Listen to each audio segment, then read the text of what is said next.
ज्ञानाचा मार्ग म्हणजे आनंदाचा, जो की आनंद विषाद जगात शब्दातून किंवा कुठल्याही वस्तूतून मिळत नाही. पण संत महात्म्याची संगत झाली माऊली सारख्या, तुकोबारायांसारख्या, त्यांच्या ग्रंथाचा विस्तार आणि बोधाचा आविष्कार जेव्हा आपल्या अंतःकरणामध्ये पोहोचतो, तसं नाम बोधाचा लहरी लहरी त्या साधकाच्या हृदयात येऊन टेकतात. त्या लहरी आणि अंतःकरण एकत्र येतं. साधक उच्च स्थितीवर जातो, बोधामध्ये राहतो, देहातून विलीन होतो आणि त्याचं आवरण साधून येऊ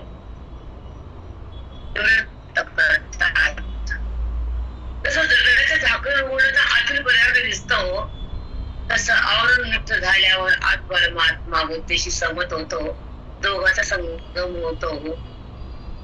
त्याला वेदात सफाई म्हणजे मोक्ष नाव येतं. जिथे बुद्धी आणि परमात्मा एकमेकांसाठी ज्ञानाची नितांत गरज आहे. वेदाची आवश्यकता आहे, श्रवणाचा परिमाण आहे आणि संतांच्या बोधाचे संस्कार हृदयात ते असतात. ते हृदय हरी बनत, विठ्ठल बनत, राम बनत, पण ते आपल्याला कळत नसत.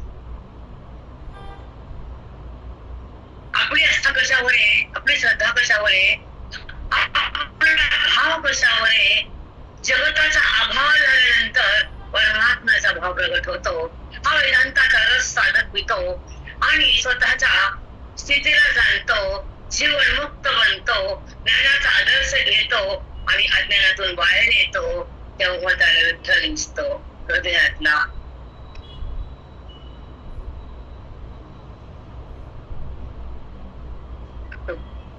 हे कळणं गरजेचं आहे.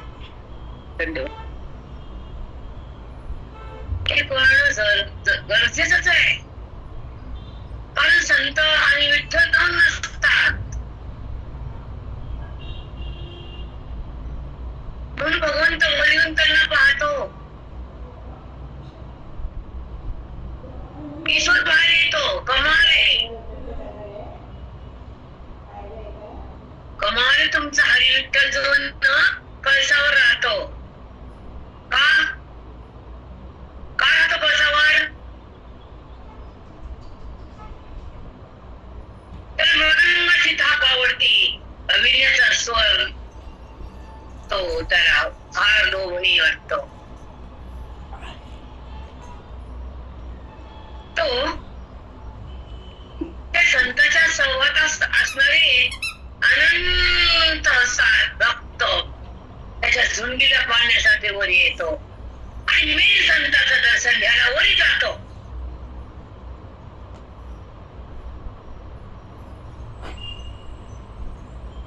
कळत नाही आपल्याला की भगवंत कोणाला प्रिय आहे.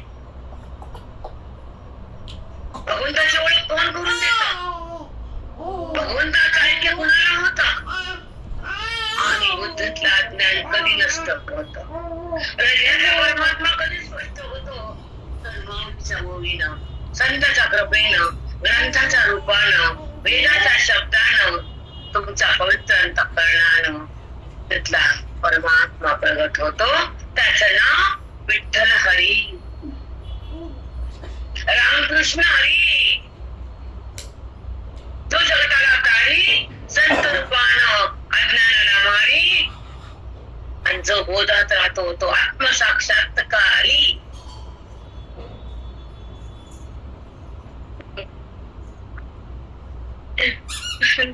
नाही समजलं? कळते की नाही? हॅलो,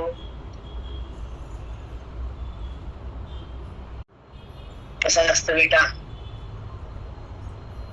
जेव्हा भक्ती निखार वाहती तेव्हा ज्ञानाची ज्योत पेटती. ज्ञान जळून राख होत तर ज्ञानाच्या ज्योती संतगणात पुण्याच्या शक्तीनं ग्रंथ कळतात. तुमच्या आयुष्याच्या तपानं मन राम होत, श्रवणाच्या भक्तीनं परमात्मा प्रगट होतो वेदाच्या शक्तीनं, आणि त्याचा संबंध करता येतो साधकाला गुरुच्या भक्तीनं.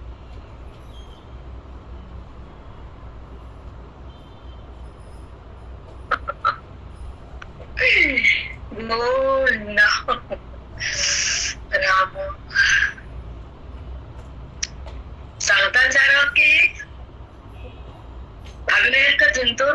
हॅलो. त्या पंढरपूरला होते, रात्री बाहेर जात होतो आम्ही, संध्याकाळी सोडून घेता. आणि मेन म्हणजे घेतलं जातं मी तिथं नीट चालत नव्हतं. 15 ते 20 लाखाच्या पुढे संख्या होती. सांगा नीट चालत ते नाही चालत ते कसं पाडेल हे जमीन. फोन पण लागत नव्हते ताई, कोणाला फोनही लागत नव्हतं. फोन लागत नव्हते, नेट चालत नव्हतं. कारण 25 लाख भक्त पंढरीत उतरले होते. 25 लाख.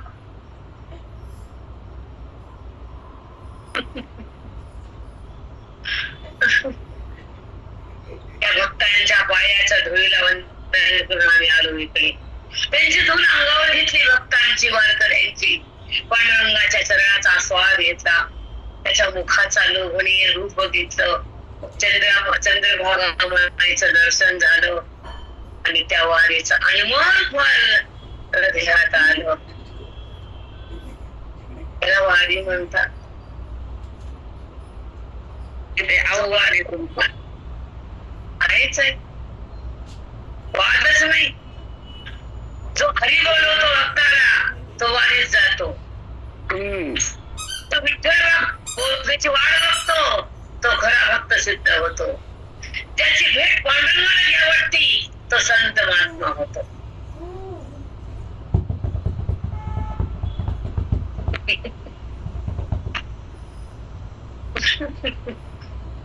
खरा वारकरी आणि घरी बसतो.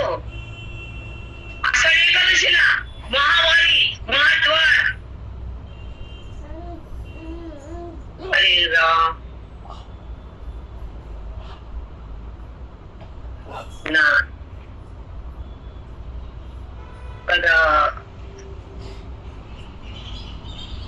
पंढरीनाथाला बघायला जे हृदय व्याकुळ होत, मन कासाईस होतो, प्राण टगमग होतो, तोच वारकरी सिद्ध होतो. नाहीतर नाही. नाही म्हणजे नाही.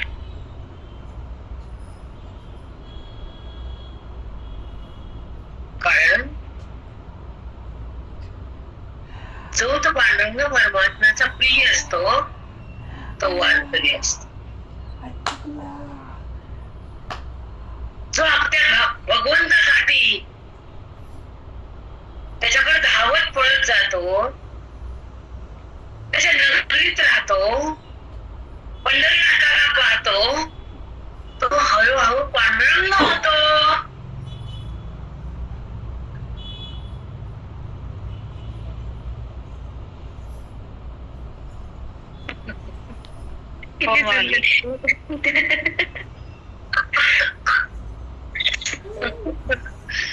आपण घुसमट करतो घरामध्ये, बसा मला घरातच. काय दुसरं काय करता येईल आपल्याला? बांधून घेतलंय ना, त्या देहाला, त्या घराला, त्या व्यवहाराला मरा. बांधून बी घेतले नाही, पण माहिती का तुम्ही गेल्यावर डोक्यात प्रकाश पडला की आपण पण गेलो असं तर बरं झालं असतं. आधी बुद्धी चालली नाही, आपलं हे भाग्यात नव्हतं ताई.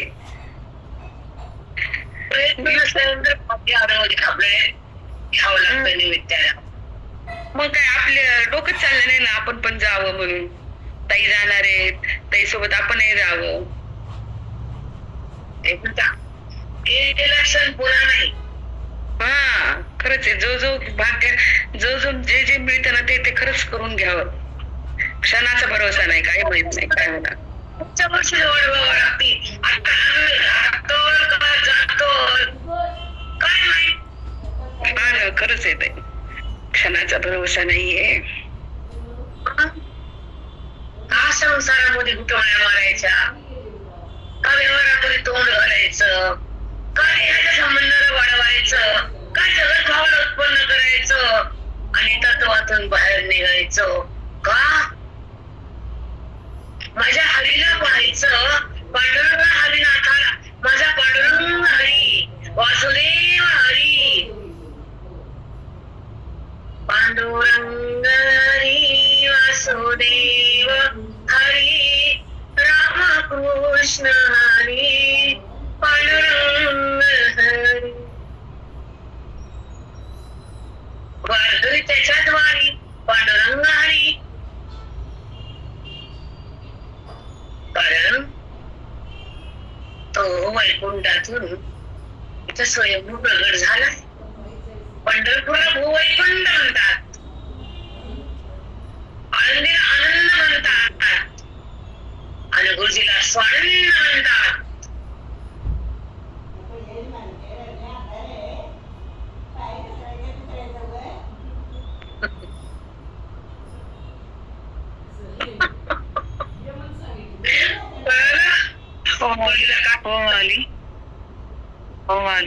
गुरुजीला स्वानंद म्हणतात. खरंच व्यर्थ अडकतो, व्यर्थ बोलतो, व्यर्थ जगाला पाहतो आणि देहाचा संबंध करतो. तो जीवात्मा मरतो आणि पुन्हा जन्मतो. व्यर्थ बोलतो, व्यर्थ व्यर्थ जगतो. काही विसरच भेट नाही. व्यर्थ जगतो, त्याची भक्ती नाही, हातात मुक्ती नाही, मनात विरक्ती नाही, हृदयात भक्ती नाही, ईश्वराची जाणीव नाही आणि देहाचा संबंध संपता येत नाही. काय करू विठ्ठला, सांग तू मला. बोल ना मला. तुझ्याकडे यायचे, तुझ्या संबंधाला भोगायचे, तुझ्या हरिनामात रंगायचे, तुझ्या भक्तीच्या फुलाला उधळायचे, तुझ्या मुक्तीच्या रसाला प्यायचे, तुझ्या आत्मनंदात राहायचे. विठ्ठला आम्ही कसं करायचंय, सांग तू मला, सांग.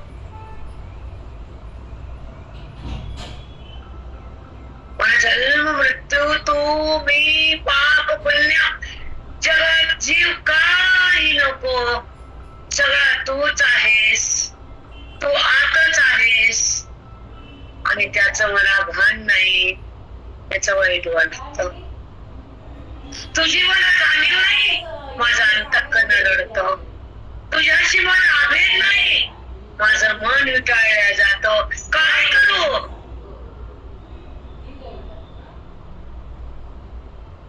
काय करू मी की तुझ्या संबंधामध्ये बुद्धीला, तुझ्या संबंध बुद्धीला भोगता यावा, ब्रह्माला चाकता यावा, अभेदामध्ये नाचता यावं, हरीचा स्पर्श भोगता यावा, देहाचा स्पर्श बंद व्हावा, अज्ञानाचा निराश व्हावा, जगताचा बाध व्हावा, जगदीश्वराचा स्पर्श व्हावा, आनंदाचा गुलाल उधळावा, पिण्याची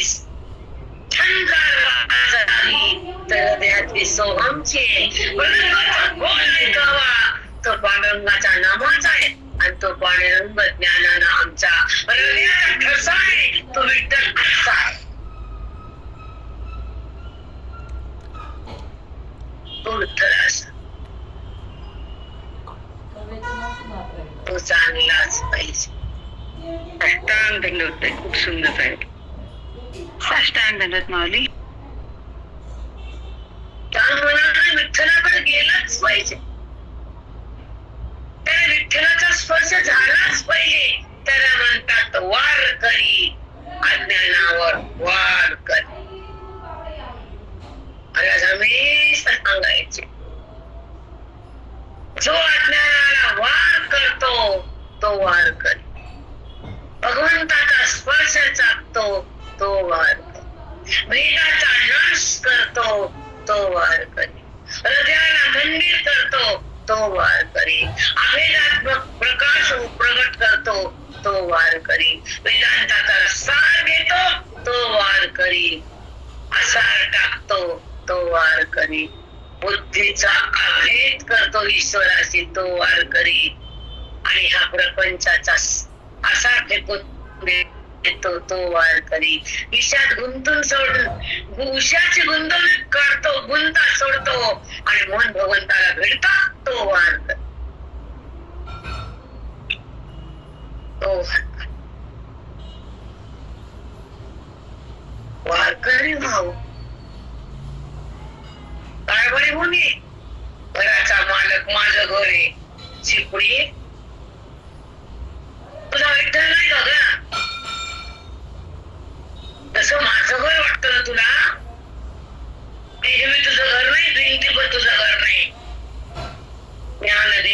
नाही घराची दानच नाही.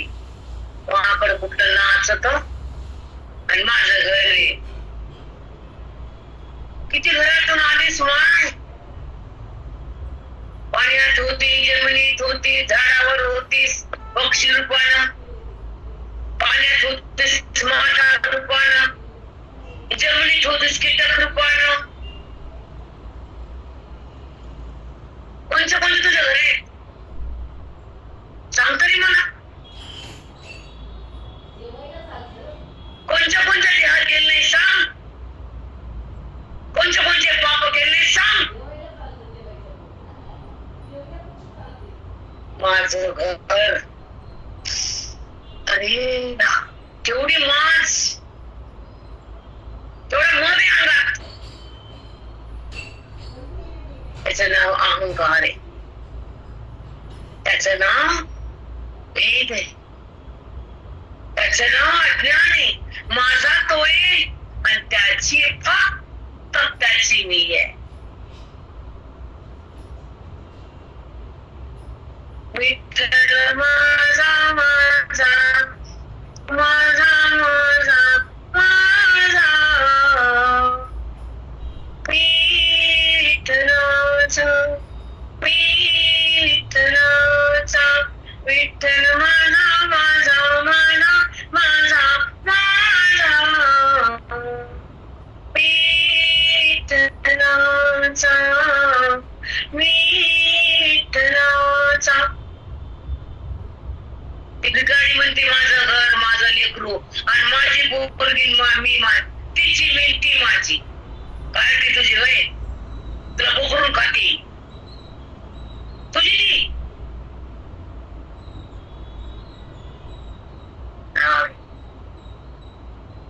तुझा विठ्ठल आणि तू विठ्ठलाची. ही तृप्ती मनाची, भक्ती बुद्धीची, भेट हरीची, प्राप्ती सुखाची, निवृत्ती जगताची. माझी पोरगी लय आवडती माझी. विठ्ठल ग नाही आवडत. पण सौ करते पण बाहेर पडून मूर्ती ठेवून वा ग वा. आवड तयार कर, सो नाही. भक्ती प्रगट कर.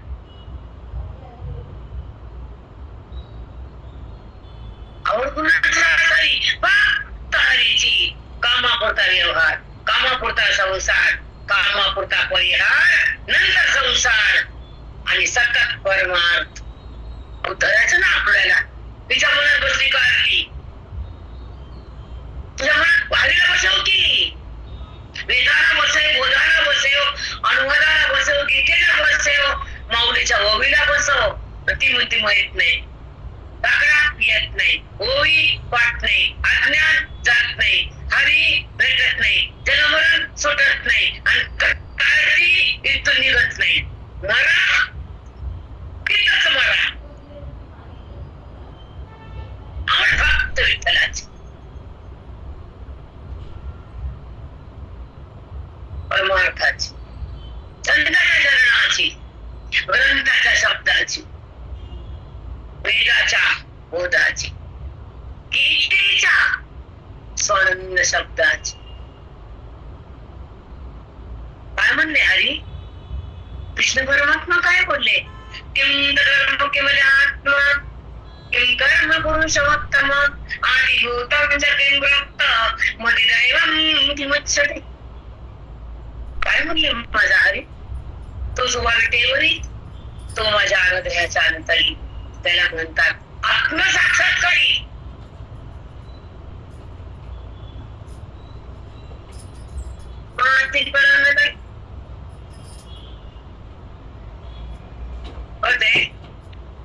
सांगा संसाराशिवाय काही कळत आपल्याला? काहीच नाही कळत ताई. तिची आठवण आली, फोन केला. अगं त्याची आठवण आली तर मन विठ्ठल विठ्ठल विठ्ठला, हरी विठ्ठला. विठ्ठल विठ्ठला. तो तुला जवळ घेतो, तुला तो ज्ञान देतो, तुला तो प्रेम करतो, तुला तुझा उद्धार करतो. हे बाकी सोड. खराटे बोलाटे नाही आठवण येते. फोनच करा वाटतं तुला आणि फोनच केलाय मला. हरीला कर ना फोन.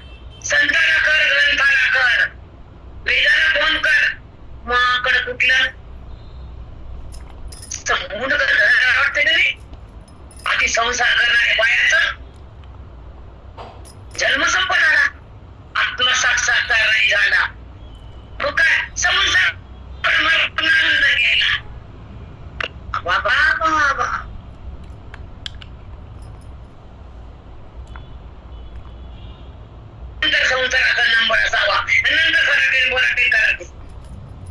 मग काय मिळालं त्याची आठवण? काय झालं मग? कसं पण सोडून दिलं? आम्ही बनवा कोणी भेटलं कशी छान आहे जा तिकडे तुम्ही इकडं चिटकून टाकलं त्याचं कोणाला चिटकून चिटकत जाते अटकत येते प्रपंच करताना बुद्धीतले ते माझा अडकणे आडवं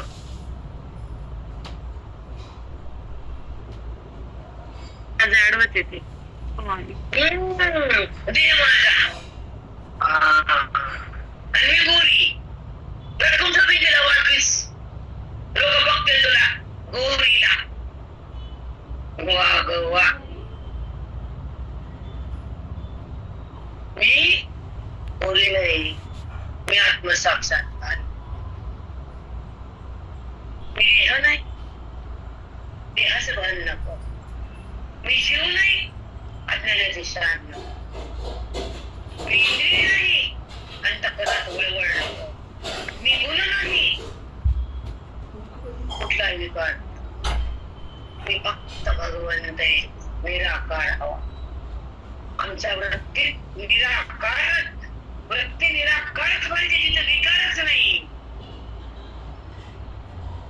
जिला विकार माहितच नाही जी बुद्धी आकारात शिवलीच नाही तिला जगत शिवतच नाही तिच्यामध्ये भेद राहतच नाही तिच्या अंतःकरण हरीला सोडतच नाही ती वर्मला धरल्याशिवाय जगतच नाही ती रामापासून अलग होतच नाही ती बुद्धी राम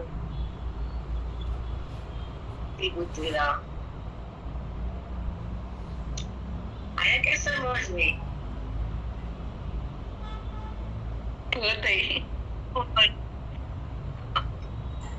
आपल्या मनामध्ये माझं पोरग माझं घर माझी युक्ती मायो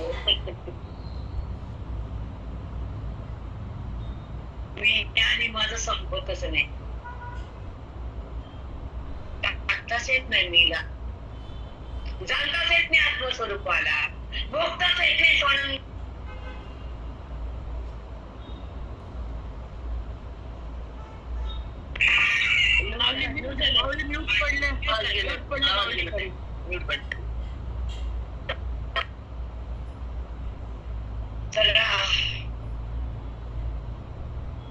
चिंतन म्हणजे की आम्हाला प्राण येतो ताई म्हणजे आराम करा नाही म्हटलं झाला आराम होत रात्रीचा प्रवास रात्री बाहेर पंढरपुरात आधी 2 घंटे फिरलो महाद्वारापर्यंत जाऊन विठ्ठलाचं दर्शन घेऊन कळसापाशी जाऊन लाखो लोकांच्या पायाने धुळाले अंगावर आनंद झाला भक्ताच्या पायाच्या धुळीचा गुलाल वाकला आमच्या अंगावर काय भाग्य आहे देहाचं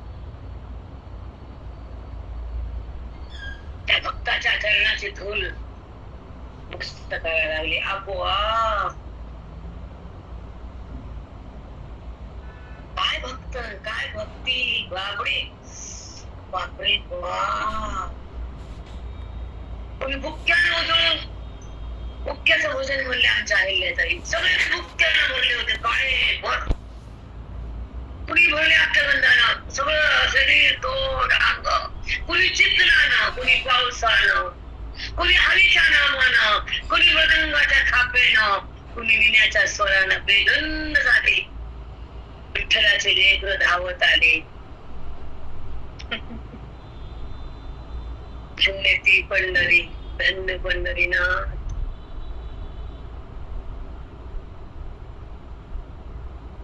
धन्य पंढरी पण एक कळालं का माझा विठ्ठल एकटाच आहे रुक्मिणीला ढकलय बाजूला हाकलय बरोबर नाही बाजूला नाही ती पण बनणार एकटाच उभा आहे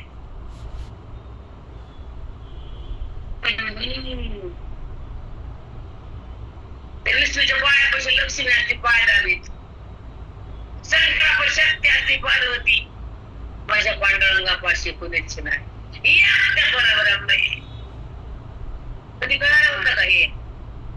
कळालं का? नाही माऊली. एकटंच कळोबा टाकलं, कमरेवर हात दिला. शस्त्र नाही, अस्त्र नाही, चक्र नाही, त्रिशूळ नाही, परशू नाही, मुंडकं कापायचं नाही, काही मागायचं नाही, हात उघडायचे नाही आणि भक्ताला मुक्ती दिल्याशिवाय थांबायचं नाही. असा आमचा सावळा हरी. काही घेत नाही, सगळं देतो. मागायला हात कुठं उघडेल? घेईल कसा?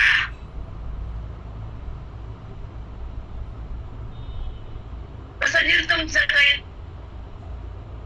घेईल का? नाही माऊली, तो फक्त देतो. मग मागायला गेला व्यंकटरमण पर्वतावर सप्तगिरीवर गेला. तिथे या म्हणला.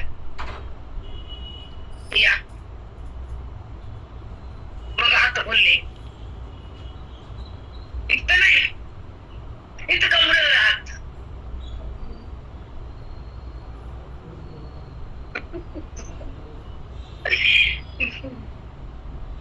विठीवरी उभा कटीवरी हात, विठीवरी उभा कटीवरी हात, काही मोजेचा पंढरीनाथ, काही मोजेचा पंढरीनाथ, विठीवरी उभा कटीवरी हात.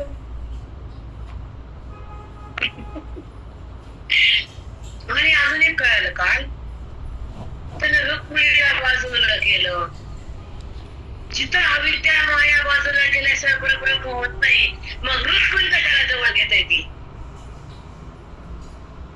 काय गुह्य सांगितलं ताई. साष्टांग दंडवत, कोटी कोटी प्रणाम. सरळ सरळ ताई सगळं सांगून दिलं. एकच वाटेल पिठेमध्ये या मला भेटा. मी परब्रह्म आहे. परब्रह्मलिंगम परिपालनम.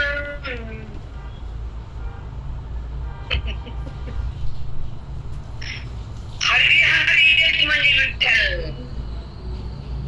मस्तकावर हरे शिव हर हर हर महादेव. ते जाऊन बसलं डोक्यावर. कोणाच्या? हरीच्या. कोणी घेतलं डोक्यावर? हरीना. का घेतलं? जाऊन विचारा. का कोण? तू डोक्यावर जाऊन घेतलंस विठ्ठला माझ्या पिंडीला? का घेतलं? का घेतलं? कळतं का? नाही माऊली. जो पिंडात आहे, जो ब्रह्मांडात आहे, जो हर हर आहे, त्याचं गुरुरूप म्हणजे आत्मरूप आहे. हे ज्याला कळतं तो खरा भक्त आहे. तो माझ्याशी अलग होत नाही, माझ्याशी एक रूप आहे.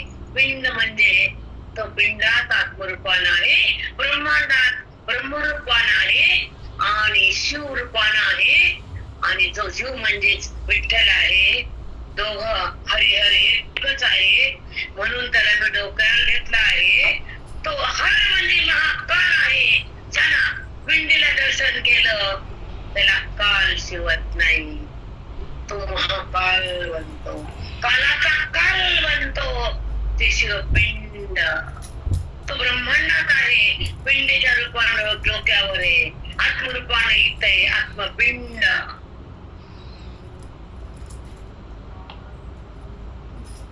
साष्टांग दंडवत माऊली, कोटी कोटी प्रणाम.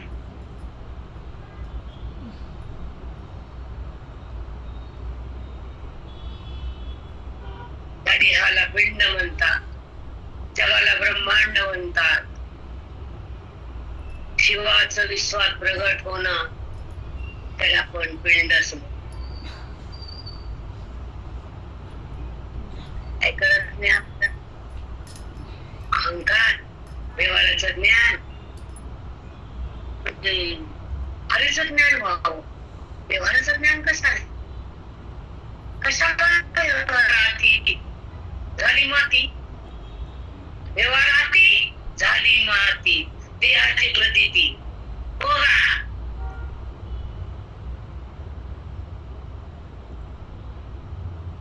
हो माऊली. कसं काय येणार? अति व्यवहार, अति संबंध, व्यवहार कमी, संबंध कमी, बोध जास्त, वेद मस्त.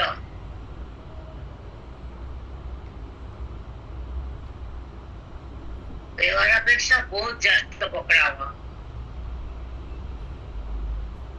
त्या ब्रह्मांडात बुद्धीनं त्याला पकडावं. तो कुठं कुठं आहे तिनं जावं, जाणावं आणि त्या भगवंताला पकडून आत आणावं. त्याला म्हणतात अव्यवहार. त्या ईश्वराला तिनं जाणलं. ईश्वराकडे बुद्धी कशी जाते, जगताला कसं सोडून देते, अज्ञान कसं संपवते, ब्रह्मज्ञान कसं चाकते, मन विठ्ठल विठ्ठल कसं करते आणि आत हरीला कसं बघते. ती बुद्धी हरीला बिलगून कशी राहते, हरीचं दर्शन कसं घेते, प्रत्येक हरीला कसे होते कळत नाही मला काही. तर भगवंत बोलतो आमच्याशी. हरी कसा बोलतो, मन कसं डोलतो, हरीचा स्पंदन कसे तयार होतात, हरीचा आणि मनाचा संबंध कसा होतो, देहाचा संबंध कसा जातो, वृत्ती विरहित, देह विरहित, देहाचा संबंध रहित वृत्ती हरीला शिवती. बोधाच्या शक्तीनं आत जाती, बोधाच्या भक्तीनं भगवंताला बिलगून राहती आणि गुरुच्या कृपेनं राम रूप होती. ती बुद्धी रामामध्ये एक होती. ती राम भक्ती, अभेद स्थिती, ज्ञानाची प्राप्ती, अज्ञानाची निवृत्ती. ती म्हणतात सोला सोची स्थिती, आत्मस्थिती.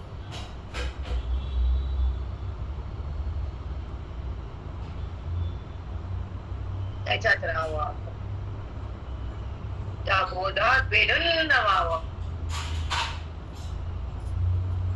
देवाला फक्त क्षणिक यावा, अनंत काळ हरीशी बिलगून राहावं, आत्मरूपाचा आस्वाद घ्यावा, वृत्तीतून बाहेर निघावं, हरीच्या चरणाला लागावं, हरिरूपा व्हावं आणि आत्मस्वरूपाचा आस्वाद घ्यावा. देहाचा बाध करावा आणि आत्मस्वरूपाचा रंग भोगावा. संताचा संग करावा, अध्ययनाचा अंग असावं, श्रीरंगाच्या रंगात रंगावं. त्याला भक्ती म्हणावं, भक्ती म्हणावं.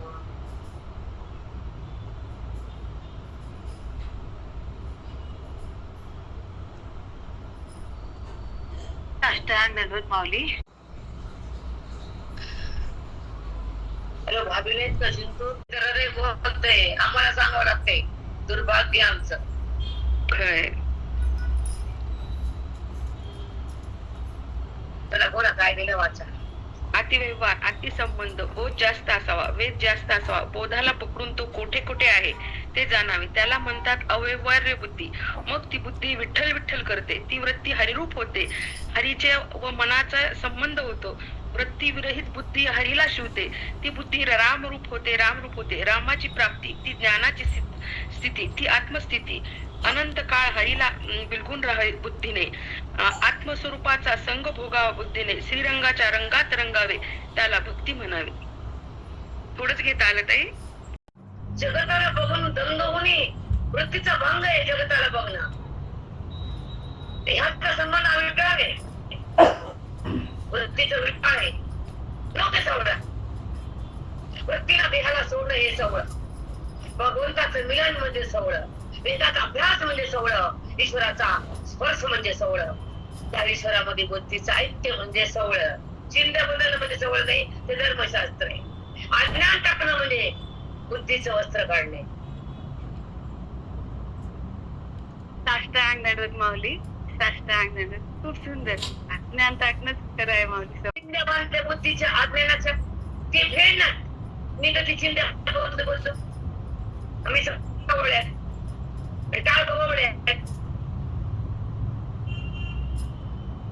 हो माऊली.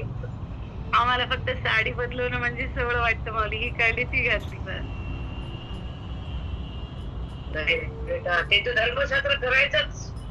हो माऊली, पण हे व्रत सोडलं. हो धर्मशास्त्राचा माऊली. भाग आहे कपडे बदलणं. आम्ही सांगतो अज्ञान बदलणं. हो माऊली, हे खरं सोहळ आहे. साष्टांग दंडवत. ज्ञानाच्या शिंद्या बांधल्या तिनं बुद्धीला, त्या करा लागते. मग सवळ स्वस्वरूपाचं भान म्हणजे सवळ, स्वस्थिती भोगणं म्हणजे सवळ, स्वरूपाचा बुद्धीचा ऐक्य म्हणजे सवळ, ज्ञानाचा आनंद, ज्ञानाचा मकरंद म्हणजे आनंदाचा सोहळा.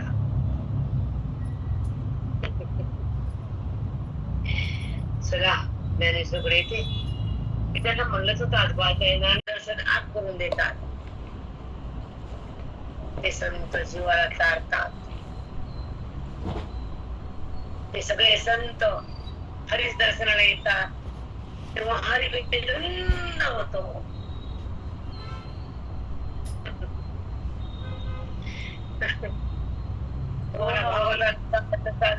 सात दिवस जावं, लॉज करावं, तिथं थांबायचं, तिथे किंच तिथं कोणी मरायचं पंढरपूर मध्ये. तिकडे हिंडायचं एकदा हिरवा पाय हिंडतात, पायाला बेंगरे, नुसते बेंगरे मांडतात, तोंड उरी करायचं हिंडायचं. पंढरपूर नाही, चिंतन नाही, अभ्यास नाही, मनाचा निग्रह नाही. काय इंडोरी नाही.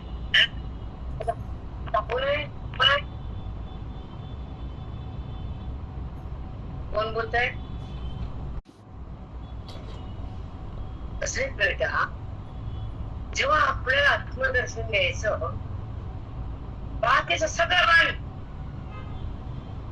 एक अभ्यास, एक निग्रह, एक चिंतन, एक मनन, नंतर आत्मसाक्षात्कारासाठी आत्मसंवाद म्हणजे अनुवाद, इतकंच करायचं. कोंगत किती करायचं?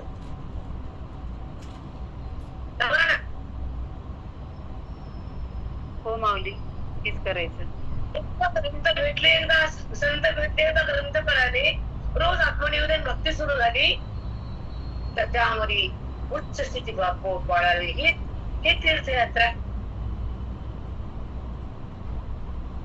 जो ज्ञानगंगेत आला तो पूर्णताहून गेला. सर्व तीर्थ त्यांचे आले गंगा यमुना काशी, पायापाशी गाणच म्हणजे नुसती टर टर टर. सर्व तीर्थ त्यांच्या पायापाशी, गंगा यमुना काशी म्हणतो की नाही? हो माऊली. आणि वाटतंय का मग त्यांच्या पाया बसते तर कोण वाटतंय? नाही वाटत. नाही माऊली, वाटतो.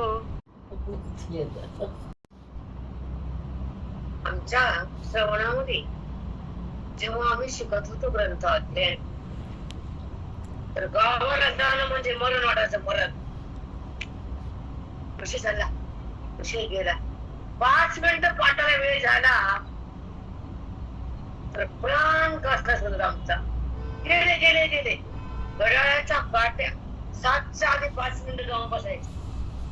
पूर्ण मठ गच्च भरलेला 7च्या आधी.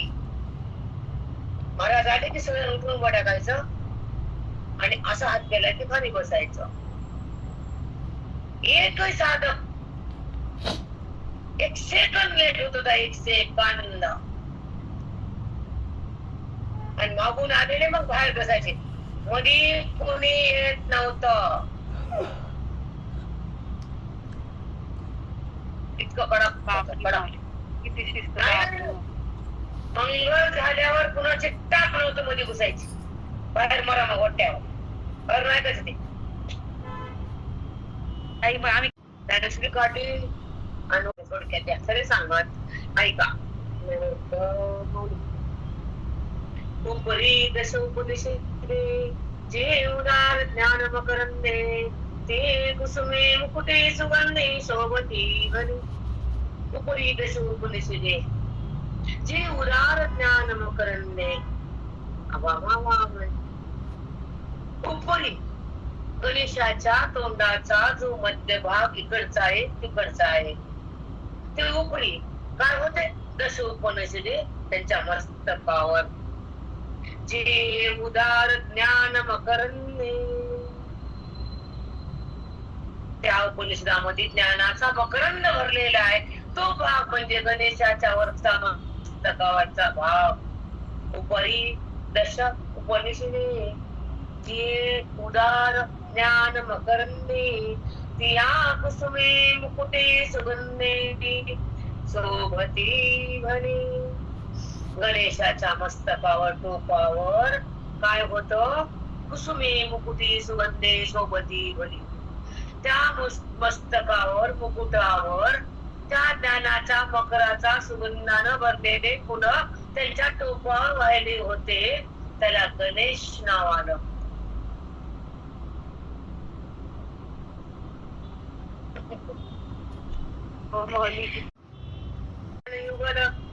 त्या गणपती बाप्पाचा आकार म्हणजे पाय चरण म्हणजे पाय आकार चरण युगल उकार उदर विशाल त्यांच्या पोटाचा उदरले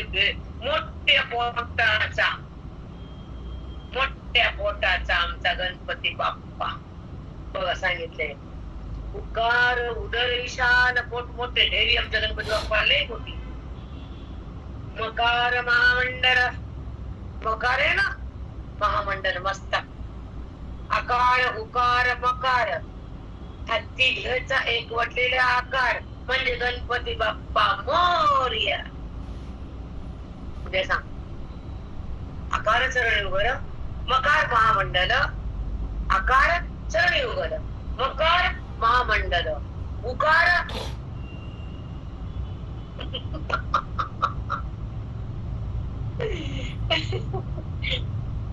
लय मस्त आहे उकार उदर विशाल उकार उदर आहे विष्णू मकार महेश आकार ब्रह्मा असंच आहे याचा विस्तार उद्या त्याला वेळ लागतो आणि टाइम संपला